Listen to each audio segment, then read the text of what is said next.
آگے اللہ تعالیٰ فرماتے ہیں والذین هم لاماناتہم وعہدہم راعون. یہ بہت اہم آیت ہے یار, یہ بہت اہم آیت ہے.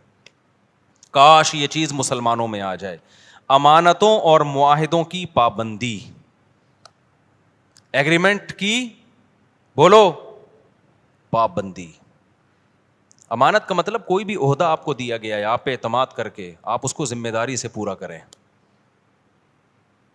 آپ نے جب کسی سے کوئی ایگریمنٹ کر لیا, اسٹیٹ ایجنٹ کتنے 2 نمبر ہوتے ہیں سوائے ان کے جو میرا بیان سن رہے ہیں. کل میرے پاس کیس آیا, جمعے کو, چند دن پہلے جمعے کو کیس آیا, کتنے ایڈوانس میں دے دیا, سودا بک ہو گیا. آپ کسٹمر کو, ویسے تو اسٹیٹ ایجنٹ الو بنا رہے ہوتے ہیں, کسٹمر بھی بنا رہے ہوتے ہیں. اب کیا ہے کہ جی دوسرا زیادہ اچھا مل گیا تو ادھر سے زبان چینج کر کے اس سے معاملہ کرنا شروع کر دیا. بہت 2 نمبریاں ہو رہی ہیں پیسوں کے معاملے میں. مسلمان سیدھا نہیں ہے. اسٹیٹ ایجنٹ کیا کرتا ہے, آپ سے پیسے لیے, کوئی اچھا پلاٹ ملے گا آپ کو دوں گا, اچھا ملے نا تو نیت چین, ابے اس کو کیوں دوں, خود نہ رکھ لوں میں. حالانکہ معاہدہ کس سے ہوا تھا, آپ سے معاہدہ ہوا تھا. 2 نمبریاں, ادھر سے گھسیٹو ادھر سے گھسیٹو. آپ نے جب مالک مکان سے گھر لیا کرائے پر, آپ نے معاہدہ یہ کیا تھا 1 سے لے کے 5 تاریخ تک میں کرایہ, عام طور پہ 5 تک دے دیا جاتا ہے.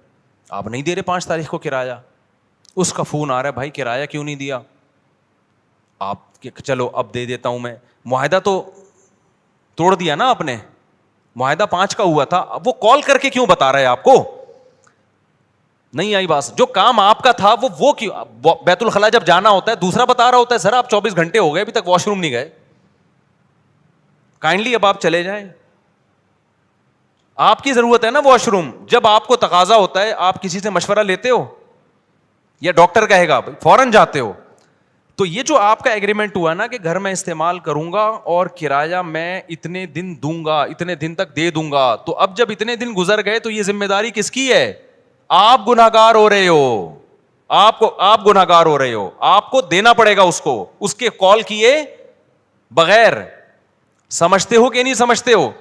آپ کسی اسکول میں ٹیچر ہو, آپ کا ایگریمنٹ ہوا تھا کہ آپ بچوں کو پڑھاؤ گے اور تنخواہ لو گے, آپ پڑھا رہے نہیں ہو, تنخواہ پوری لے رہے ہو. یہ معاہدے کی خلاف ورزی ہے یا نہیں ہے.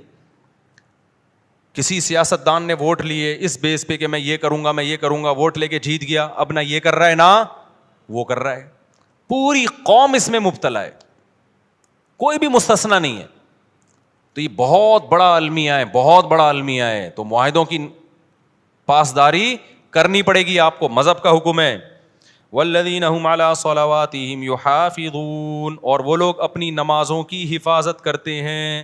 نماز کو اللہ نے 2 دفعہ ذکر کیا, پہلے کہا خشوع و خضوع سے پڑھتے ہیں, اب کہا کیا کرتے ہیں, حفاظت. حفاظت کا مطلب پتہ ہے کیا ہے, ٹائم پہ پڑھنا, کیونکہ ٹائم گزار دیا تو ضائع کر دیا آپ نے, ٹائم گزار دیا تو کیا کر دیا, ضائع کر دیا. انہی آیتوں کی وجہ سے امام ابو حنیفہ سفر میں 2 نمازیں اکٹھی پڑھنے کے قائل نہیں ہیں, کیونکہ قرآن کہہ رہا ہے کہ اپنی نمازوں کی حفاظت. حفاظت کا مطلب کیا ہے, ایک صاحب نے کہا کہ قرآن نے کہا حفاظت کرتے ہیں, قرآن نے کہا ہر نماز کا ایک وقت مقرر ہے. قرآن میں ہے نا ان الصلاۃ کانت علی المؤمنین کتابا موقوتا, اور یہ سفر کے بارے میں نازل ہوئی ہے کہ ہر نماز کا ایک ٹائم متعین ہے. انہوں نے کہا جب قرآن میں آتا ہے ہر نماز کا ایک ٹائم متعین ہے, تو ہمیں حدیث سے پتہ چلتا ہے کہ سفر میں 2 نمازوں کا ایک ہی ٹائم ہے, حالانکہ ایسا ہے نہیں. حدیث جبریل سے پتہ چلتا ہے کہ ہر نماز کا ٹائم کیا ہے, ہر نماز کا ایک متعین ٹائم ہے. حدیث جبریل سے پتہ چلتا ہے ظہر یہاں تک, عصر یہاں تک, عصر سے مغرب کا ٹائم, پھر مغرب سے عشاء. حدیث جبریل مشہور حدیث ہے, اس سے پتہ چلتا ہے. اور جو سفر میں آتا ہے نا حدیث میں 2 نمازیں اکٹھی پڑھی ہیں, اکثر لوگ ہم پہ طنز کرتے ہیں کہ جب نبی نے فرمایا 2 نمازیں اکٹھی پڑھی ہیں تو آپ کیوں نہیں پڑھتے. بھائی بخاری مسلم کی حدیث ہے کہ نبی نے بغیر سفر کے بھی 2 نمازیں اکٹھی پڑھی ہیں, تو جو اس کا مطلب ہے وہ اس کا بھی وہی مطلب ہے, ان حدیثوں کا بھی. اور اس کا مطلب کیا ہے, علامہ شوکانی جو ہے غیر مقلد عالم تھے, انہوں نے لکھا ہے کہ اس کا مطلب ہے 2 نمازیں اکٹھی ایسے پڑھی ہے کہ ہر نماز اپنے وقت پہ پڑھی ہے.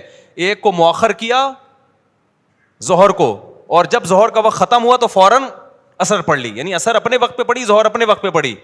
تو جو مطلب اس حدیث کا ہے نا جس میں آتا ہے نبی نے بغیر کسی عذر بارش کے 2 نمازیں اکٹھی پڑھی ہیں, ہم کہتے ہیں یہی سفر کا بھی یہی مطلب ہے. اس سے تمام قرآن اور تمام احادیث میں کیا ہو جاتا ہے, تطبیق ہو جاتی ہے آرام سے, سوائے حج کے. حج تو خلاف قیاس ہے. تو یہ جو آج کل اتنا زیادہ رواج ہو گیا ہے نبی کہ بھائی جاؤ, جب بھی لوگ جاتے ہیں سفر میں, بعض تو گھر میں ہی پڑھ لیتے ہیں اکٹھی, تو کوئی کسی فقہ کو فالو کر رہا ہے, ہمیں اس پہ اعتراض نہیں ہے, لیکن آپ یہ کہنا کہ ہمیں قرآن و حدیث کا پتہ ہے اور احناف کو قرآن و حدیث کا نہیں پتہ, یہ آپ کبھی بیٹھو تو ہم بتائیں کہ اللہ کا شکر ہے ہمیں جتنا پتہ ہے شاید آپ سے زیادہ ہی پتہ ہو, آپ سے کم پتہ نہیں ہے. تو یہ آخری بات, یہ چونکہ موضوع چل گیا ہے تو بس 1 منٹ میں اس بحث کو سمیٹتا ہوں. دیکھو قرآن مجید متواتر ہے, اس کا ایک ایک لفظ من جانب اللہ ہے, اس میں ایک حرف میں بھی تحریف نہیں ہوئی ہے. قرآن جگہ جگہ کہتا ہے ایمان والے اپنی نمازوں کی حفاظت کرتے ہیں, جگہ جگہ کہتا ہے, بار بار کہتا ہے. اور حدیث جبریل سے پتہ چلتا ہے کہ ہر نماز کا ایک ٹائم متعین ہے, اس میں سفر اور حضر میں نبی نے کوئی فرق نہیں بیان کیا. تو ہم یہ کہتے ہیں کہ جو متواتر ہے نا, اس کے خلاف جب کوئی اتنی مضبوط دلیل ہوگی جو اسی جیسی ہوگی تو پھر تو مانی جائے گی, نہیں ہوگی تو اس میں تعویل کی جائے گی.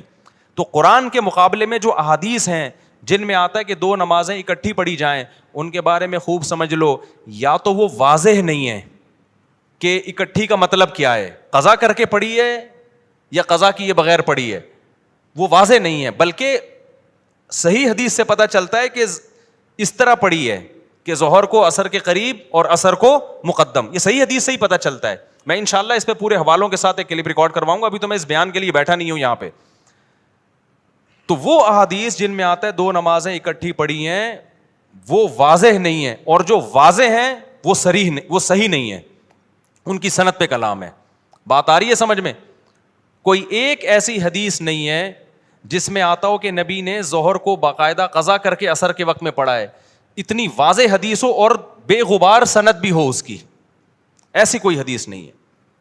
اگر حدیث بے واضح ہے تو سند بے غبار نہیں ہے, اور اگر سند صحیح ہے تو حدیث کا مفہوم واضح نہیں ہے.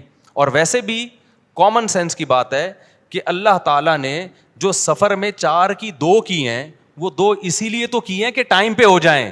آپ کے پاس یہ عذر نہ ہو کہ جی مجھے ٹائم نہیں ملا, وہ ٹائم بچانے کے لیے ہی تو ہیں. جب آپ کو کوئی سہولت دی جاتی ہے اس لیے دی جاتی ہے نا کہ کام ہو جائے, اس لیے تھوڑی دی جاتی ہے کہ اس کو ڈیلے کر دیں آپ. تو اس میں میرا مقصد دوسرے لوگوں پہ طنز کرنا نہیں ہے, لیکن میرا مقصد یہ کہ آپ جس فقہ کو فالو کر رہے ہیں نا قرآن و سنت کی روشنی میں, اس میں 2 نمازیں اکٹھی پڑھنے کے جو احناف کے ہاں مطلب ہے کہ جمع بین الصلاتین کا مطلب کیا ہے, وہ مطلب قرآن و حدیث سے بہت زیادہ مزین ہے, بہت مدلل ہے وہ مطلب. اور ویسے بھی جو سفر میں بھی آپ نے جمع سوری کی ہے, جس کو جمع سوری کہتے ہیں کہ ظہر اور عصر کے قریب قریب پڑھا ہے, یہ بھی بہت کم کیا ہے. جبکہ ہم اہل حدیث حضرات کو دیکھتے ہیں ہر سفر میں یہ کر رہے ہوتے ہیں, وہ یعنی خود حدیث پر بھی اس طرح عمل نہیں کر رہے ہوتے جو ان کی اپنی رائے ہے. آپ دیکھ لو تو لوگوں نے عام شروع کر دیا ہے, جب بھی جائیں گے ظہر. اب تو یہاں تک شروع ہو گیا ہے کہ سفر ابھی شروع ہونے والا تھا, ابھی شروع نہیں ہوا ہے, گھر میں ہی ظہر اکٹھی پڑی اور نکل گئے, اور حوالہ دیتے ہیں حضرت مولانا فلاں کرتے ہیں, حضرت مولانا فلاں کرتے ہیں. بھائی جتنا بھی بڑا مولانا ہو ابو حنیفہ کی خاک کے برابر بھی نہیں ہے, ان کی کوئی حیثیت نہیں ہے ان واعظین کی اور آج کی مولویوں کی.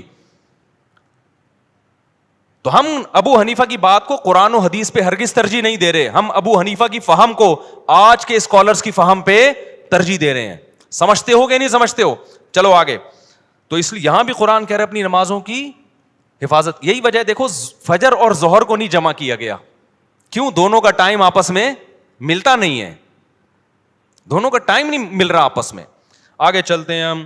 اولئک هم الوارثون, جو اپنی نمازوں کی حفاظت کرتے ہیں, اللہ فرماتے ہیں یہی لوگ وارث ہیں. کس چیز کے وارث ہیں؟ کیا ملے گا, کیا انعام ملے گا بھائی, اللہ کتنے پیسے دے گا ان لوگوں کو جو معاہدوں کی پابندی کرتے ہیں, ان لوگوں کو جو فضولیات سے بچتے ہیں, ان لوگوں کو جو اپنی شرم گاہوں کی حفاظت کرتے ہیں, ان لوگوں کو جو اپنی امانتوں اور معاہدوں کی پابندی کرتے ہیں. تو اللہ کی طرف سے ان کو کیا ملے گا؟ سوال پیدا ہوتا ہے کہ نہیں ہوتا؟ اللہ فرماتے ہیں میں بتاتا ہوں کیا ملے گا. الذین یرثون الفردوس, یہ وہ لوگ ہیں جو جنت الفردوس کے وارث بنیں گے. کہاں جائیں گے؟ ایسے باغات میں جن کے نیچے نہریں بہتی ہیں. کتنا قرآن میں اللہ نے جنت کا نقشہ بیان کیا ہے, کتنا زیادہ بیان کیا ہے. ہم سمجھتے ہیں کہ یہ اللہ کے معاذ اللہ سیاسی وعدے ہیں. وَمَنْ أَصْدَقُ مِنَ اللَّهِ قِيلًا, اللہ کہتے ہیں اللہ سے زیادہ سچی بات کوئی نہیں کر سکتا. تو میرے بھائی دکھا دے نا اللہ, تو سارے نیک پرہیزگار بن جائیں. اللہ نے کیا کیا ہے, چھپا دیا ہے. تو چھپا ہوا ہے, اس لیے ہم جیسے لوگ مارکیٹ میں گھوم رہے ہیں.